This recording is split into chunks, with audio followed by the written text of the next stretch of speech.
Welcome to the Slop Temple. We pray this video helps. You start by getting the car ready. Park level, engage the parking brake, and make sure the battery is healthy.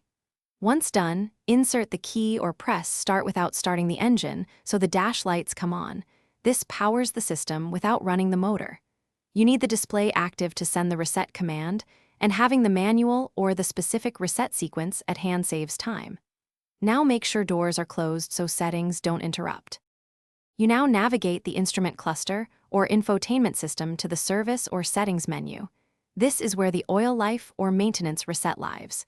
Use the steering wheel arrows or dash buttons to highlight oil life or maintenance reset and press OK or Enter.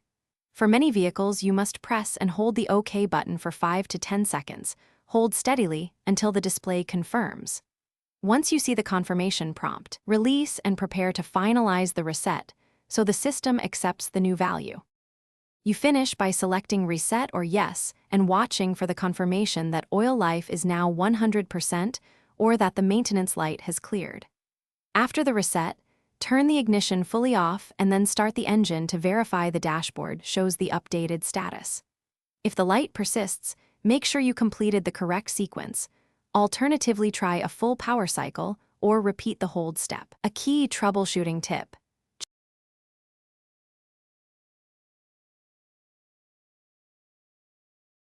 Thanks for watching. Consider subscribing if we helped you.